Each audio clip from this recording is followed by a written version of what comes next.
Hello and welcome to round 3 back 9 action of the 2024 Augusta Disc Golf Classic, presented by Culver's of Grovetown and the Augusta Disc Golf Association.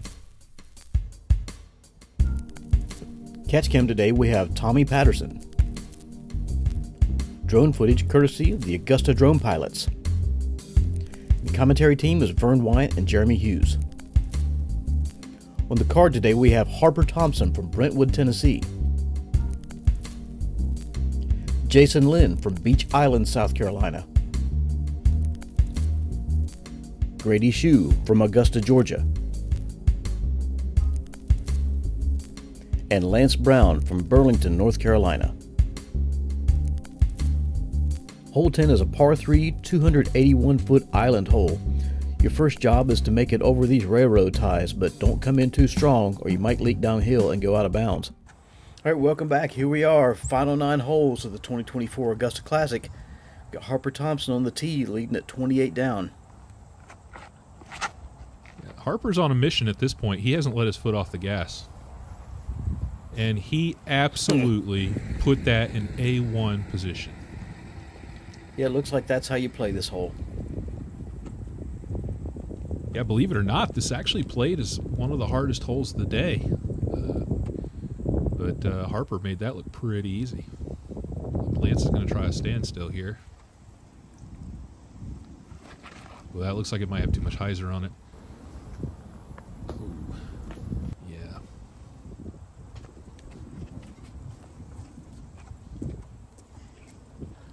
And again, this plays as an island, so if you don't clear those railroad ties, you're going to be going to a drop zone with a bit of a death putt.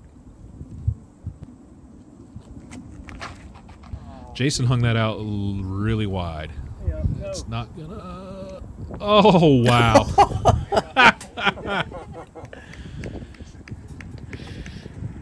Got some home course love there.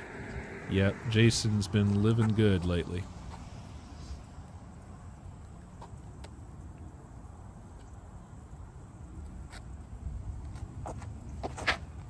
This one looks like it might be pushing a little left, too. You know what? That's the same thing he did in round 2, isn't it? Nope, that wasn't him. I'm sorry. So we'll have a couple of drop zone putts today.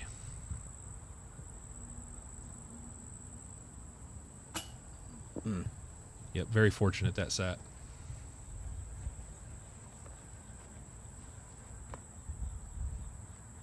I guess you can see why this played is one of the hardest holes now. Yeah, no doubt.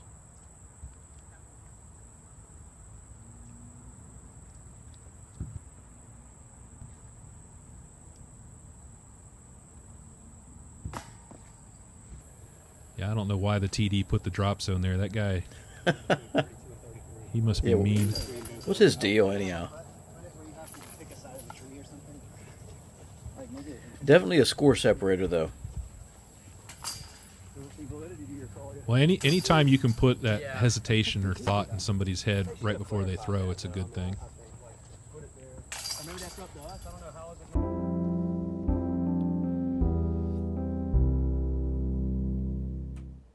All right, hole 11, par 4, absolutely the easiest hole on the course to birdie, but there is a lot of OB opportunity here. We did have an eagle on yesterday, round 2 with Noah, so we'll see how these guys attack it this time around. I don't think Harper's going to probably go for the eagle with a 9-stroke lead, but you never know. Yeah. Smart play, just pop it right there in the middle. Chip it up for your birdie. Yeah, at this point, I mean, I'm not in Harper's head or anything, but I feel like he's got to be thinking playing defense at this point.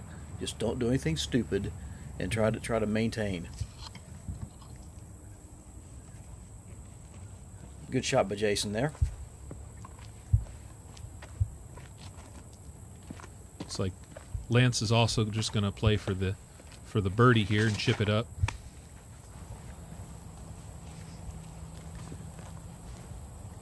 And that's where you want to be. And like I said yesterday, we were probably going to change this hole up next year just to make it a little more challenging, because these guys have figured out that all they need to do is kind of lay up to that corner and take an easy birdie. So We'll probably be adding a little bit more difficulty to this hole next year just to get that separation. Grady going for the big turnover. Wow, dropping in. Yeah.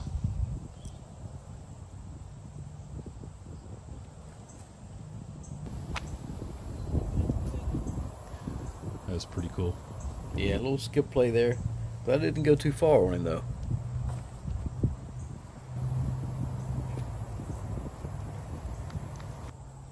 Man, Jason just got both sides dialed in. He's got a great forehand, a great backhand. Solid fundamentals. Yeah, a super fun guy to play with, too.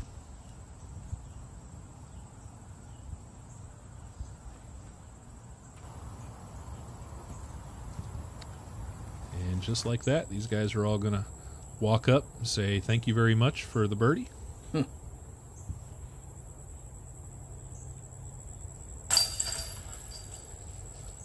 Yeah, these guys are all in prime positioning right here.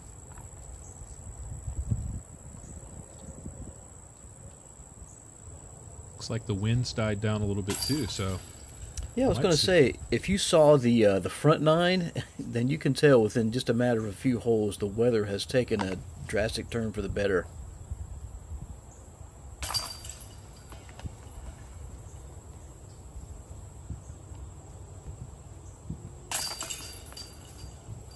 All right, nice star frame.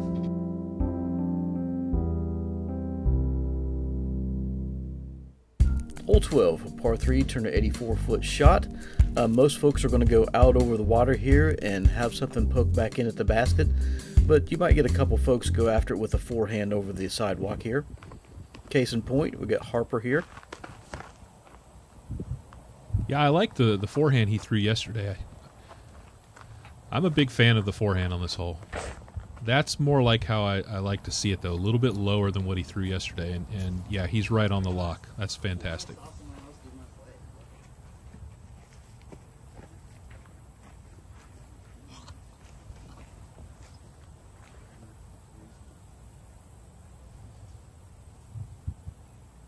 Just shows the control that Harper has on his forehand, too. Of course, this is the most common play. Yeah, look at that. Nice little, gave it a little ace run.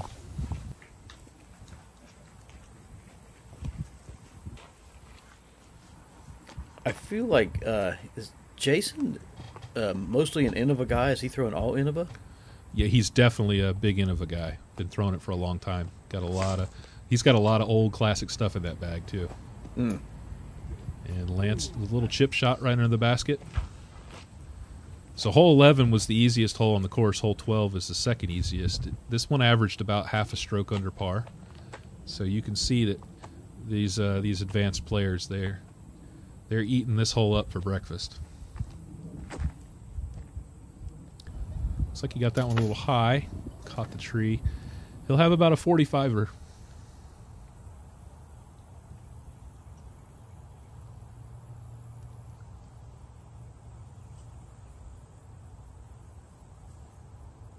Beautiful. Yep, that was a good one. Yep, these guys are just going to clean up their birdies, and while they do that, I'm going to give a quick shout-out to our good friend in Augusta, Scuba Steve. If that guy hangs out here at hole 12 and hole 7, and he fishes discs out of water for us all year long, and he's a great guy, so I want to give a quick shout-out to Scuba. That's pretty cool. And 2-star frames in a row. Gotta love it. Hole 13. Now, it'd be pretty impressive if we get another star frame here, because this one's difficult. You've got a lot of stuff in the way. You've got this big evergreen tree on the right. You've got the oak on the left. There's a fire pit in the middle. And there's an OB path right behind the tree. So anything you accidentally turn over, it is not coming back.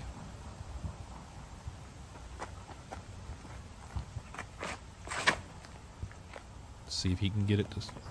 Yep. Just like yesterday, just like clockwork, right down the middle. Very good. Thank you. Yeah, I think Harper's got this one figured out.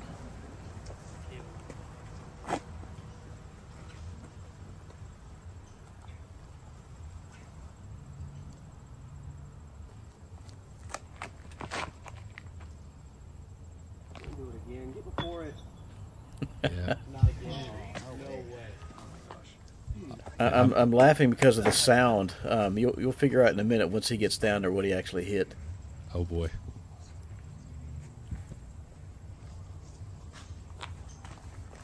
It was a hot topic on the tee pads. Like, did he hit metal? What was going on down there?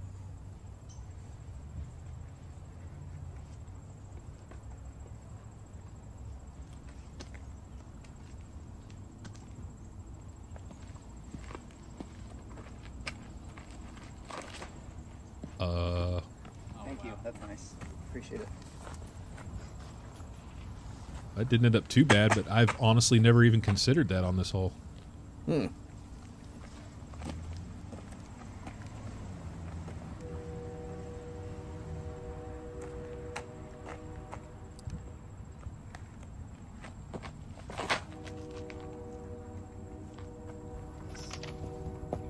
I can't believe that went all the way through. That's pretty amazing. Again, 90% air.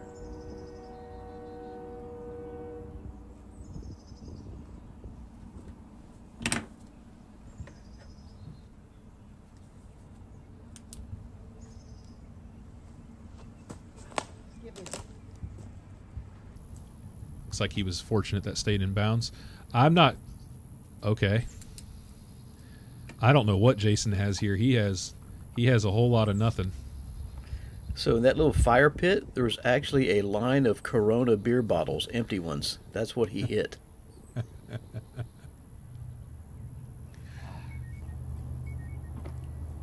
That's a tough layup right there.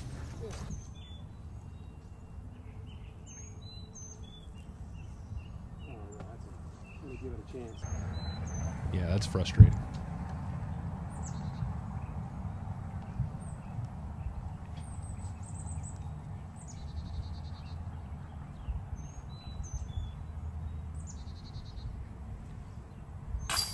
It's a great putt from Grady there. And I don't think Grady's given up yet. He knows that he would have had to have shot about another 15 down today to catch Harper. But he's not given up yet, and he's going to play hard, and he's going to fight for that second place spot at least. Yeah, if you kind of disregard the 31 down that Harper's currently sitting at, it's actually pretty tight between the other three players here. Harper's been solid all week, but this course has a lot of OB opportunities. So realistically, Grady still has a chance. Mm-hmm.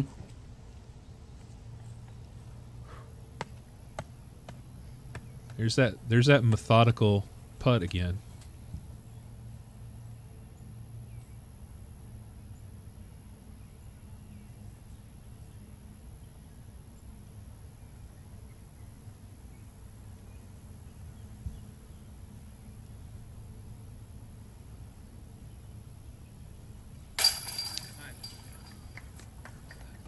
Cans it again.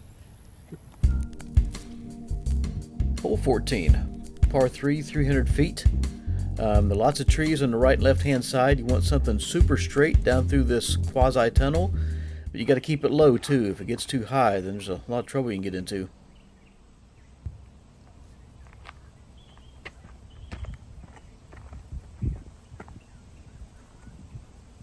Looks like Harper's going to try the backhand again today. Played it pretty well in round two.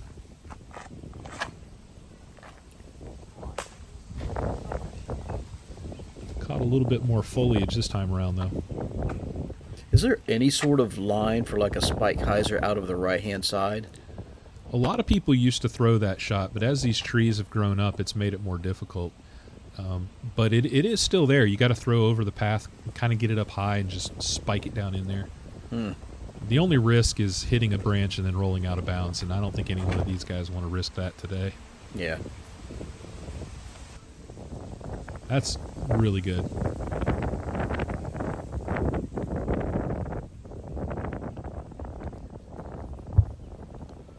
Yeah, really, the miss you want to avoid is you don't want to hit anything and go left early, and you really just want to try and get as much distance as you can before hitting a tree, because I almost feel like hitting a tree or a limb is inevitable on this tunnel shot.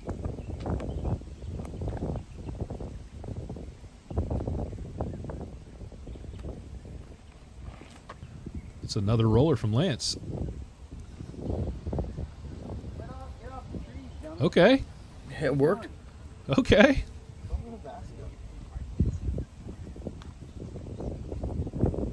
I'm going to write that down. I'm going to try that later.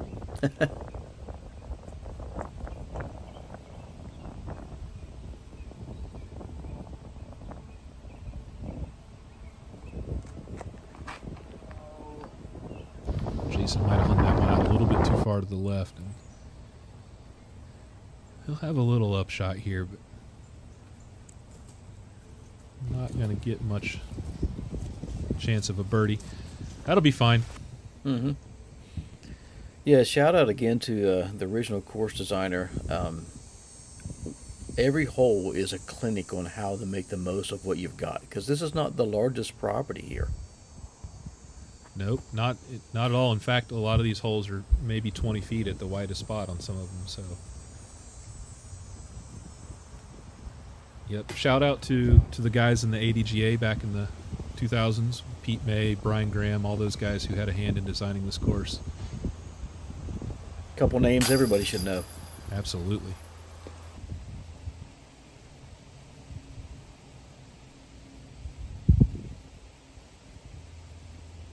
Both Hall of Famers now, too. Mm-hmm. If I remember, did Pete May just win the MP70 Worlds? Is that correct? MP80. MP80, okay.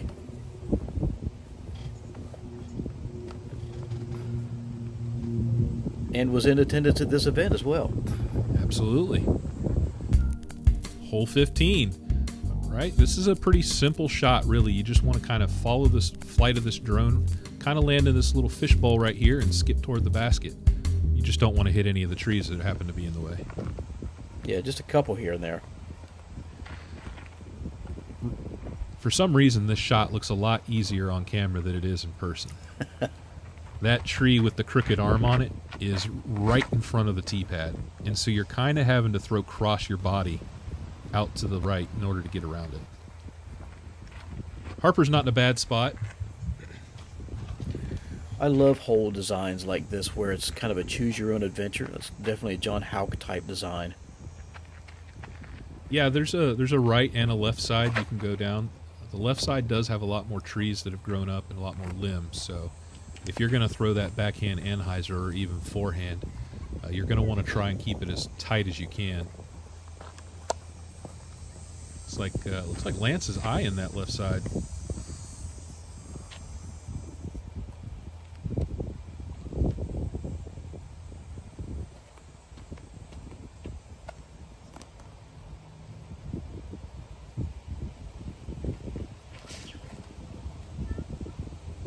Yeah, Stays clean. Yeah, that's the danger of going down that left side. You want to kind of keep it a little bit lower if you can.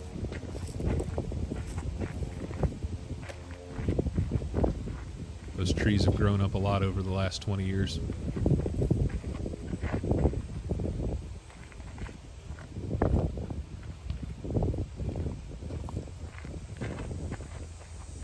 Let's see if Jason can correct from his mistake he made in round 2. I feel bad I just said that. So he hit the exact same spot.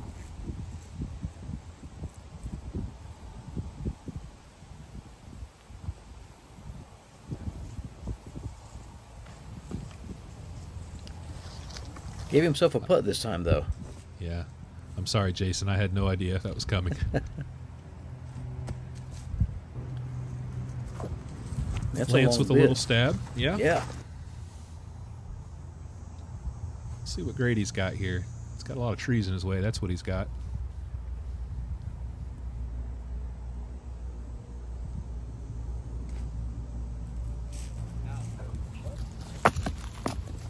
Chips it up. He'll have a par from there. And let's see if Harper can knock this one down. He's about, I'd say about 45 feet from here.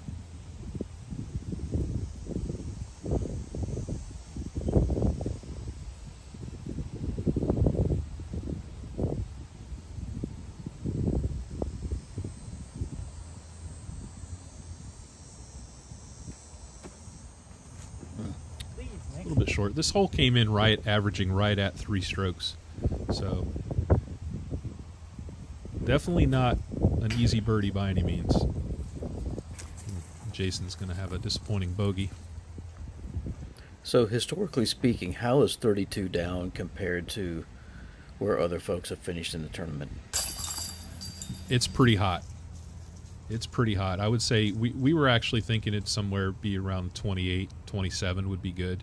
But when you factor in the hurricane and everything, honestly we were going to be surprised if anybody got over 25 or 26.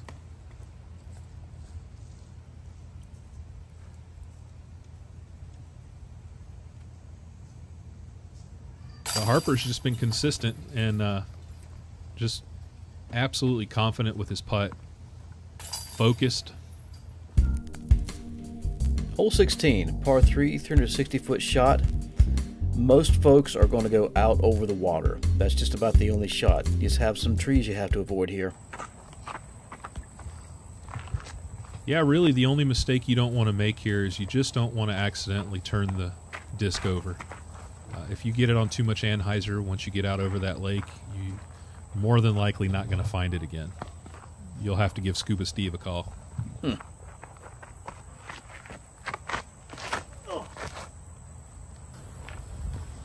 But for these guys, it's a 360-foot hyzer chip shot.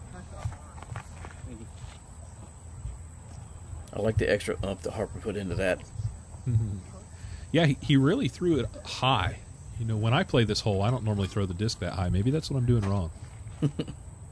Maybe I need to grunt a little bit louder.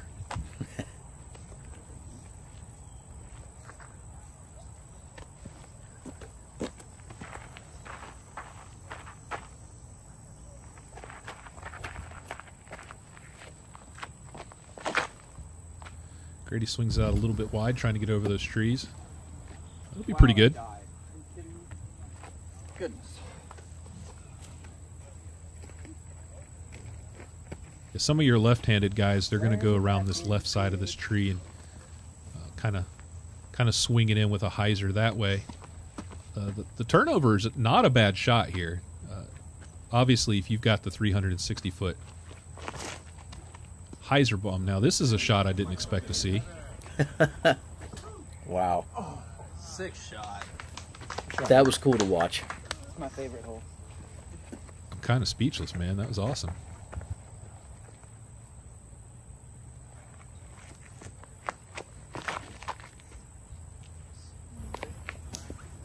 And Jason with that line drive again.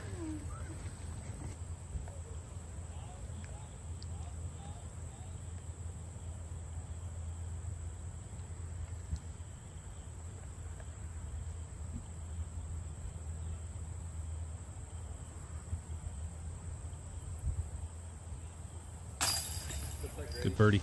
Grady looked like he was taking his time there, but I can see the wind is kind of starting its little gusty thing again.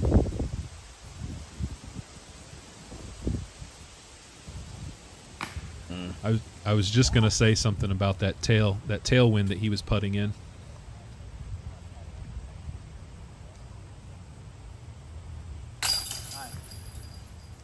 Harper has not taken his foot off the gas this entire round. No, I kind of expected him when we hit the back nine here to start playing defense and just try to hold on and not make any mistakes. But no, he's still gunning it. I like that. It's a good game plan. Stick with your game. I like it in theory. Hole 17, playing this in the par 3 position, which is on the side of this hill. It's about a 340-foot shot, but it plays a little bit longer than that. The key here is to get it to stick on that hill and hope it doesn't roll away. So you said par 3 position. You mean there's a par 4 position? Yeah, we have a couple of positions you can play this hole in. The par 4s, they don't have as much score separation, though, because it's kind of just a little chip shot and then another chip shot. So we can push it up a little bit further behind the building up here on the left. Oh. There used to be an old position on the dam behind the lake, but that's since grown up. But yeah, the par 3 position, though, it's kind of tricky. There have been some pretty epic rollaways in years past. Shout out to Matt Dollar last year. Oh no. Grady. Oh no, don't do it.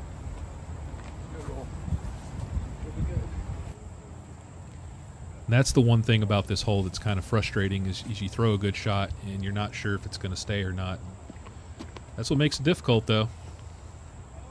You want to make sure you bring that in on the correct angle.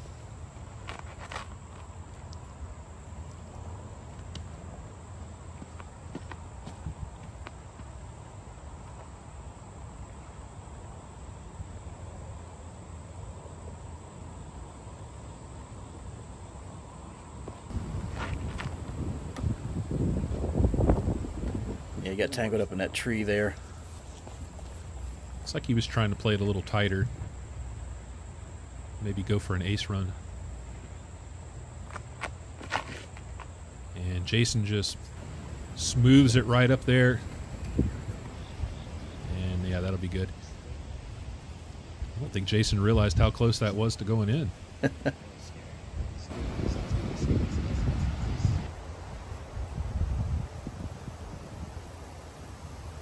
That might have been the smartest thing he's ever done. Yeah, no kidding. He had the presence of mind to think, okay, I'm sitting at 33, I'm probably safe here. Let me just go ahead and lay it up. And you know, let me say something. You know what's smart about what he just did, too? He didn't walk up to it and just lay it up. He took his time, even with that layup, to make sure that... Because how many times have we walked up to a putt and say, I'm just going to lay this up, and you get a little lazy, and it hits on edge and it rolls away? Yep, yep. So that was a veteran move to make sure that he landed that on just the right angle. That was really good.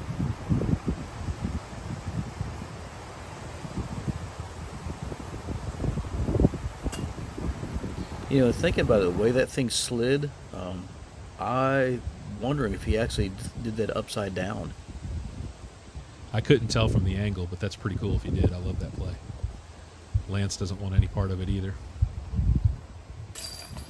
Good too by Jason.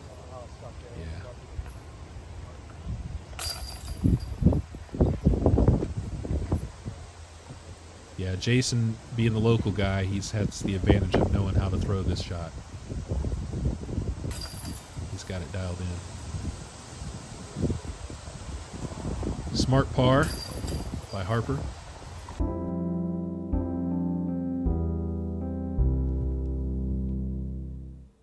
Hole 18. Here we are. Final hole of the tournament. Par 3, 309 feet. Most folks are going to take a forehand out here to the left-hand side and scoot it up to the basket, or you might have maybe a mid and lay it down on the right-hand side, but this is a tough one. Oh no, Jason doesn't like it. Did it get away from him? Looks like it stayed in bounds. You know, I told you yesterday that we had an ace, a walk-off ace on this hole last year, remember? Uh-huh. You're not going to believe what happened today. No. There were two aces on this hole. What? Yep. What divisions? And they won. Man.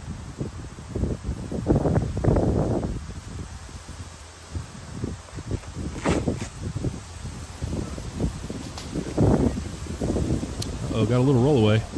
He'll be okay down there, though.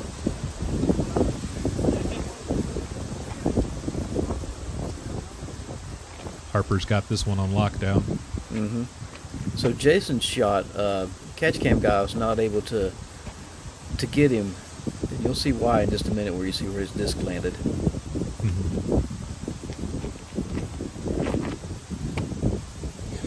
Flex didn't get it to come back. So he'll have a 40-foot uphill shot. But yeah, shout out to Connor Lutz and Grant Terry. Both of those guys taking the ace on this hole today. Man.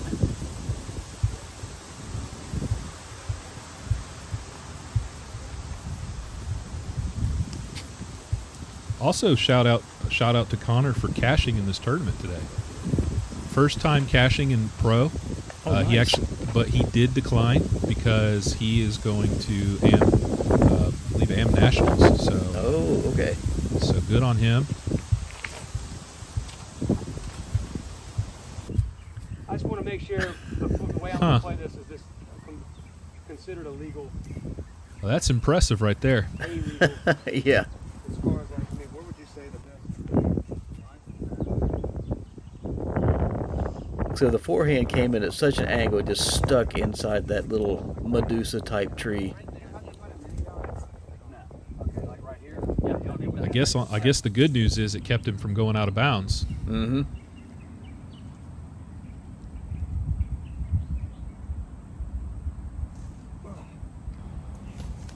Dig. No. Yeah, he got a little aggressive there. It's a tough shot, though. Lance fired that one. He was trying to get that one to go in. And good on Harper, man. He had a really great tournament. Yep, he's right under the basket, and he'll get a par on this one. And that's a bogey-free tournament. That's crazy. Unbelievable. Wind, rain, everything going on. Mm-hmm. Young kid playing against a lot of really big names, a lot of great players, and just kept his head down, focused the whole time. Confident putting. Yeah, he's got the skills to do a whole lot of stuff. When he finishes up with his college degree and gives this thing a go, there's a lot of folks who need to remember the name Harper Thompson. Yeah. There you go, kids. Stay in school. Those engineering degrees worked out well for Calvin and Harper. Grady had a great tournament, too. Didn't finish in first place, but he had some really fire rounds. Oh, yeah.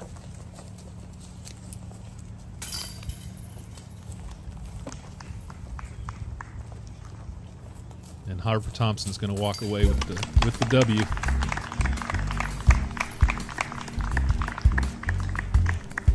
'24 Augusta Classic champion Harper Thompson.